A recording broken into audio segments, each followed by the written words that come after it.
That nigga was dissing my brother, man. Sounds dead now. Sounds dead now, white folk. Y'all know. Y'all tighten up out here, man. Stop dropping y'all low 24/7. Y'all know what come with this shit. You feel me? Yo, what's good? It's your boy bringing you another crazy update from the streets. Now today's news? This one's got the whole internet shook. We're talking about FBG Young, the Chicago rapper, getting picked up and linked to the Foolio murder case down in Florida. Yeah, I said that right. Chicago to Jacksonville. The feds are connecting dots right now that nobody expected. And tonight, we're breaking it all the way down. So grab your seat, hit that like button, and let's get into this story. Who is FBG Young? Alright, first for the folks who don't know, let's talk about FBG Young. He's a rapper out of Chicago's South Side, specifically St. Lawrence and Eberhard, part of the FBG movement. This is the same crew that had FBG Duck, FBG Cash, FBG Whiskey, and others. Now, if you've been following the drill scene, you know the FBG camp's been through hell the last few years. Duck was killed in broad daylight in Chicago's Gold Coast back in 2020. Cash was gunned down in 2022. And now, FBG Young's name is being tied to something way outside of Chicago. So, how did we get here? The Foolio case. Let's back up to the night of Foolio's death. Foolio was in Tampa, Florida, celebrating his birthday at a hotel party. According to reports, he was live streaming, posting his location, basically flexing for the gram. And unfortunately, that's when the setup happened. Just hours after Foolio posted his location, gunmen pulled up. They waited until he left the Airbnb party and moved to another hotel because the first spot got shut down. When he pulled up to the Holiday Inn, that's when they got him. Shot multiple times. Foolio didn't make it. The cops' theory. Now here's where the FBG Young situation comes in. According to the police, they're not treating this like a regular Florida street beef. They're saying this was a multi-state operation involving people in Jacksonville, Tampa, Atlanta, and yes, Chicago. Law enforcement is claiming they've been monitoring phone records, text messages, and cash app transactions that link FBG Young to people involved in the hit. What they're specifically alleging is that FBG Young was communicating with some of the suspects before and after Foolio got killed. That nigga was dissing my brother, man. Sounds dead now. Sounds dead now, white folk. Y'all know. Y'all tighten up out here, man. Stop dropping y'all low 24/7. Y'all know what come with this shit. You feel me?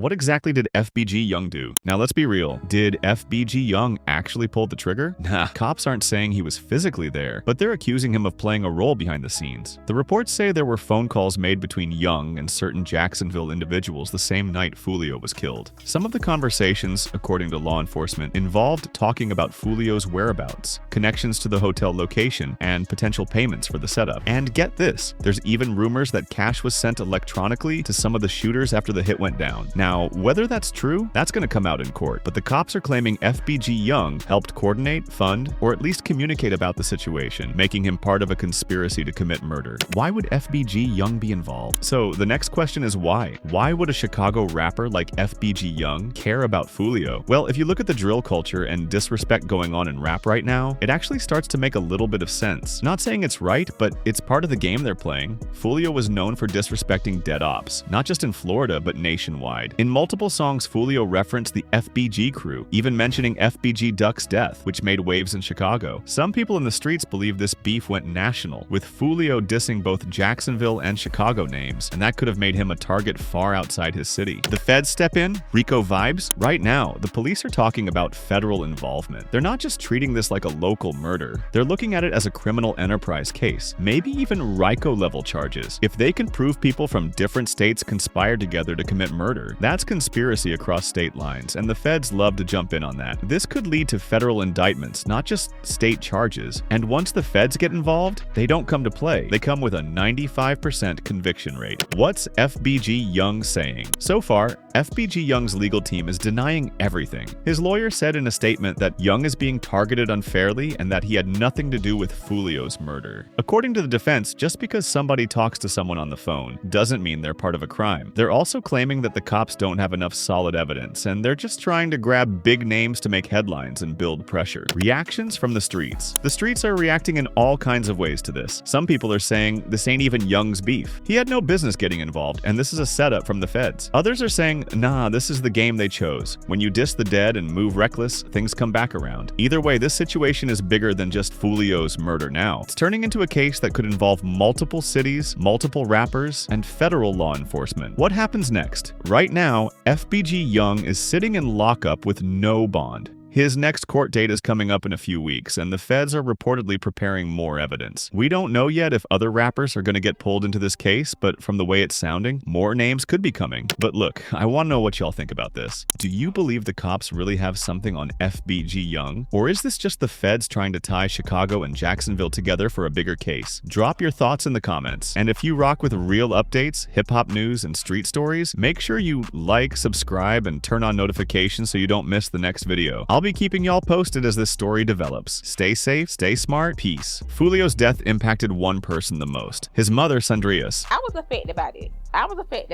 Like any grieving mother, Sandrias isn't staying silent. She confronted her son's accused killers in court, and the moment shook the entire room. Here's what happened. Blood in the courtroom. Inside a Florida courtroom filled with attorneys, bailiffs, and stunned onlookers, one mother stood tall. Her voice was steady, her hands didn't flinch, and her words cut like glass. "I want you to look at me," she shouted, eyes locked on the men accused of orchestrating her son's murder. "I lost my son, but you haven't seen a fight yet." That mother was Sandrias Mays, the mom of Julio Foolio Clark, the controversial Jacksonville drill rapper who was gunned down in a Tampa hotel parking lot on his 26th birthday. The men she faced were the alleged shooters, Sean Gray, Rashad Murphy, and Dave Murphy, all charged with first-degree murder. A pregnant accomplice reportedly turned on them, giving prosecutors what they needed. But no one expected this. Not in court, not at the arraignment, and definitely not from a mother who had already survived being shot 8 times in a separate incident tied to her son's beef. As everybody know, that I got shot 8 times. Going to work early in the morning. This wasn't just a court hearing, this was a reckoning. But the most shocking part, some of the people who may have helped plan Foolio's murder were already close enough to know his birthday party location. And it was Foolio himself who dropped that address on Instagram. Now, before we peel back the layers of this wild saga, understand this. Julio Foolio wasn't just a rapper. He was a magnet for chaos. From viral diss tracks mocking dead rivals to interviews where he practically dared enemies to try him, Foolio's career walked a razor-thin line between fame and fatality, and Sandrias, his mother, knew it. Asked, where's his mom? It starts from the home. Them not knowing that I stayed on him about this beef stuff, cussed him out, begged him to take stuff down, and when I was shot 8 times, I spared the lives of those even though mine was changed. Wow. And she just basically, spoke about the pain that she had to go through living with her son. According to those in the courtroom, Sandrias didn't just make a statement, she made a scene. She pointed, shouted, and cursed the ground they walked on. Deputies had to restrain her. Others in the room were moved to tears. This wasn't just about Foolio anymore, it was about a mother who had warned her son, who had survived an assassination attempt of her own, who watched him ignore every red flag, only to now face the people accused of doing what years of beefs had only threatened. And then it got even darker. One of the accused, Davon Murphy, reportedly had a mental breakdown before his arrest. He was found at home with a gun to his head, threatening to take his own life. Why? Because even he knew what was coming. The alleged cooperation from a key witness could prove fatal for the rest of the defendants because in Florida, a first-degree murder conviction carries a serious price. I was just so surprised that he got all them enemies, man, and he was willing to go live everywhere he went and tell people, even to promote a birthday party. I think was crazy, man, knowing that, you still in your home state. I don't know why he didn't go out to like a different state and enjoy his birthday party. But if he was somewhere else, man, they probably wouldn't even got him, man. And this one was as premeditated as it gets. So how did it all spiral out of control? How did a rapper who once said he wanted peace end up bleeding out in a parking lot? And what does his mother's public meltdown reveal about the decades-long chain of beefs that made this inevitable? Let's go back even further to the beginning, to Foolio's roots in Jacksonville, to the kids he grew up around, to the ones who didn't make it, to the mothers who cried next to his.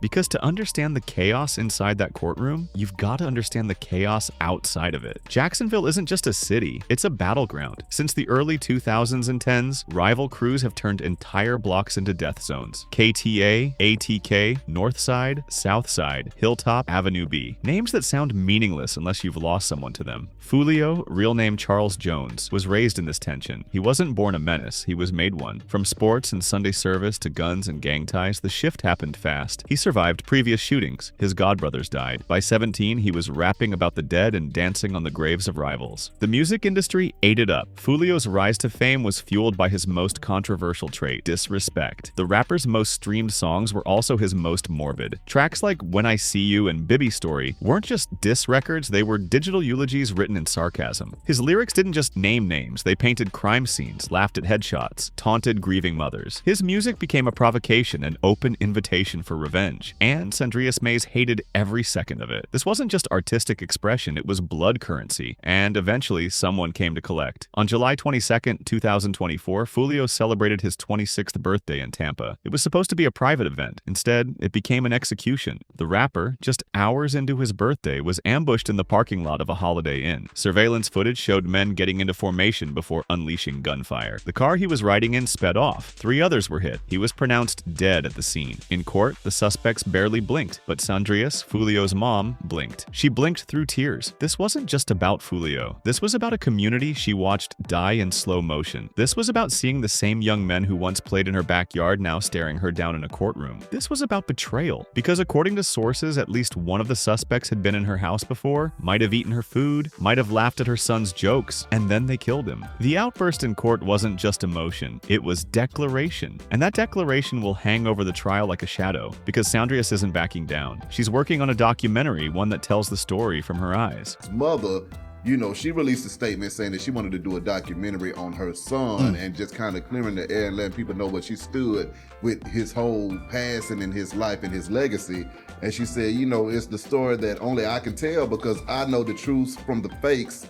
I think I'm the only mother that keep it real while most others know damn well what was going on with their sons. She says other mothers pretended not to know what their sons were involved in. Not her. She admits it. She saw evil walk through her home and tried to shut the door, but it burst open. Foolio disrespected the dead, and in time, they returned the favor. Now, his mother stands as the final voice, echoing through a courtroom filled with silence. So many questions still hang in the air. How did it get to this point? What triggered the violence? And did those infamous diss tracks ultimately sign Fio's death warrant? Death by diss. Foolio wasn't just a rapper, he was a provocateur. He didn't merely mention his rivals, he called them out by name. The names of the dead, the names of someone's children. And every time his music went viral, it wasn't just a hit, it was a challenge. In Jacksonville, that kind of challenge could get you killed. Before Foolio became the most notorious voice in Florida drill, another name ruled the scene. His future rival, Young Ace. Their conflict wasn't about money or a single song. It was a war rooted in bloodshed. A TK, Ace's crew, and KTA, Foolio's camp, had a long-standing feud. But things spiraled in 2017 when Ace survived a shooting that killed his brother and 2 close friends. Foolio laughed, publicly. The streets saw that as a declaration of war. Retaliation came fast and hard. Jacksonville's murder rate shot up, and rap fans across the nation watched the carnage like a reality show. In 2021, Young Ace dropped one of Florida's most infamous diss tracks, Who I Smoke. Set to the soft piano of Vanessa Carlton's 1,000 Miles, the song mockingly listed dead KTA members. Foolio fired back with When I See You, flipping Fantasia's love ballad into a savage threat. He named Ace's dead brother, added footage from his funeral, and ended the track claiming he was smoking him. Each track fueled more violence. Foolio's catalog read like a murder diary, casually referencing real killings and bloody feuds. One affiliate was even accused of urinating on a rival's grave. DJ Vlad and other commentators made it clear, if you mock the dead in your lyrics, retaliation is almost guaranteed. But Foolio didn't back down. Not when his fans warned him. Not when interviewers pleaded with him. But Foolio wasn't listening. Not when the money was rolling in. Not when his shows were packed. And definitely not when dissing his dead rivals brought in millions of streams. His mother couldn't get through to him. Not until the day she was forced to identify his body. The real tragedy of Foolio isn't just that he died. It's that he saw it coming. In an interview, Fio acknowledged that his lifestyle came with consequences. As Trench's News put it, when rappers start talking peace, it's usually a warning sign. Not because it's fake, but because they know the threat is getting close. Fio talked about ending the beef, even hinted at squashing things with Young and Ace. But behind the scenes, he was still dropping his location, still flashing weapons on live, still living recklessly. Stayed on him about this beef stuff, cussed him out, begged him to take stuff down. He was trying to do both, heal and haunt. And in Jacksonville, that gets you killed. He wasn't without guidance. Friends and family repeatedly told him to slow down, leave the city, and stop disrespecting the dead. But Foolio was hard-headed. Those close to him say he was smart, calculated even, but ultimately drawn to chaos. He believed he could outthink his rivals, outrun karma, but deep down, he knew it was catching up. The turning point might have been his birthday party. Theo was in Tampa, just a drive from Jacksonville, and worse, he publicly shared the location. He wasn't thinking like someone in danger. He was thinking like a rapper throwing a celebration. But to those who hated him, that Instagram post was a kill invite, and they showed up. Theo died doing what made him famous, walking the line between music and mayhem. His songs weren't metaphors, they were confessions. Unlike other rappers who leave their city, Foolio stayed in the storm. He kept his enemies close, too close. And that's what made him a target. Why does this still matter? Because Foolio isn't the only one. He's just the latest in a string of drill rappers killed by the same code they rapped about. Others are following the same path right now, thinking they're untouchable. Soundrius Mays doesn't want pity. She wants change. And through her upcoming documentary, she's laying it all bare: the names, the threats, the ignored warnings. Foolio was more than a viral moment. He was a son, a brother, a statistic, a news headline. His death wasn't random. It was scheduled. Sandrius wants people to understand that the music industry watched it unfold. Labels knew Theo was inciting real violence. YouTube cashed in on every view. Spotify streamed his most toxic tracks to millions. Blogs hyped up each diss like it was a sport. No one stepped in. No label execs called him to say, cut it out. Instead, they booked him for gigs, boosted his music, and cut bigger checks the more bodies he mentioned. This wasn't just a case of one rapper making bad choices. It was an entire system built to reward disrespect and punish vulnerability. Foolio wasn't alone in his recklessness, but he stood out in his honesty. He told the truth, raw and unfiltered, and it got him killed. Since Foolio's death, KTA has gone silent. Young artists he mentored stopped posting. Some went private.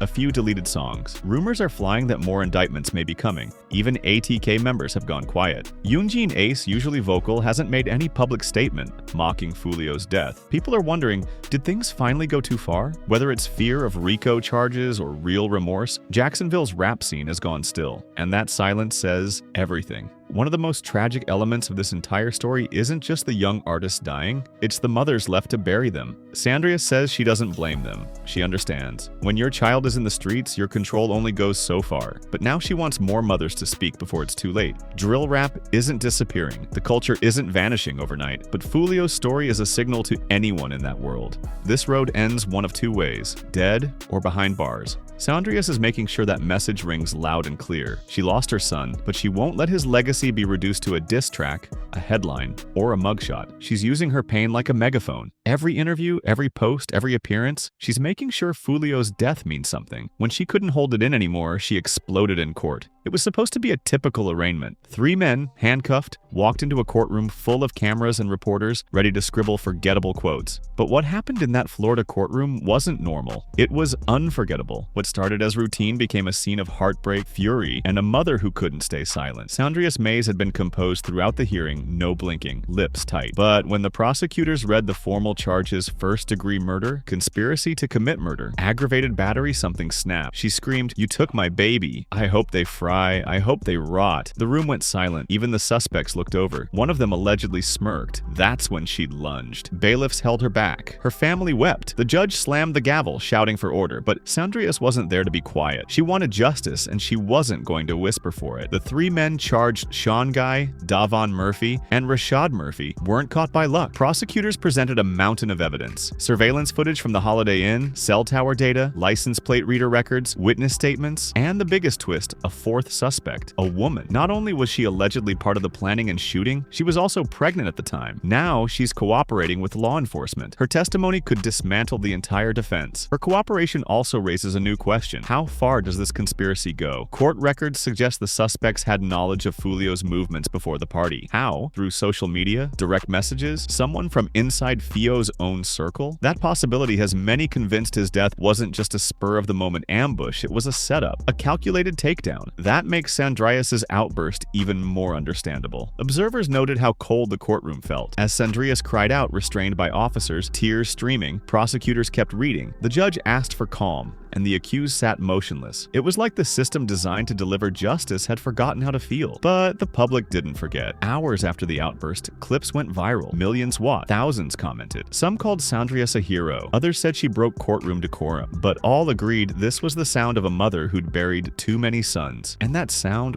raw, human, unapologetic, is echoing across the internet. From TikToks to memes to reaction videos, people are paying attention. The internet doesn't always handle grief with nuance, but this time, the pain was undeniable. And it wasn't new to Sandrias. Years earlier, she survived being shot 8 times in what many believe was a targeted attack tied to Foolio's street conflicts. She barely survived and has been living with both physical and emotional scars ever since. Her son kept making headlines with diss tracks, tours, and millions of views. But the violence never stopped. When Fio died and she had to bury him, the floodgates opened. As the trial approaches, important questions remain. Who revealed Foolio's location? How many people were involved in planning the attack? Will the cooperating suspect name others beyond the shooters? And is there any hope for accountability from the platforms and labels that profited from the feud? Sandrias demands answers, both inside the courtroom and beyond. A documentary is in the works. Sandrias is creating a film she says will stand apart, not just because she lived through these events, but because she survived twice. She's already connected with independent producers and collected voice notes, screenshots, and photos. She wants the world to witness what Jacksonville's drill culture did to her son and what the courts cannot undo. The suspects remain in custody and pre-trial hearings are set. Sandrias has promised to attend everyone. She's prepared to testify if called, ready to face them and tell her story without holding back. Prosecutors are building a case for premeditated murder, and the cooperating witness might be the key to sealing it. The suspects were caught on tape, tracked by phones, and betrayed by someone they trusted. This case is airtight, but for Sandrias, the only airtight thing is the casket she had to buy. She's not seeking revenge, she wants awareness. She wants young artists to understand that no song is worth their mother's tears. And she wants everyone watching this video to realize that drill music is real, its consequences are real, and Fio's death is more than just a tragedy. It represents a broken culture, a grieving mother ignored, and a system that fuels chaos while silencing sorrow. If you found this video meaningful, click on the videos on your screen to watch more.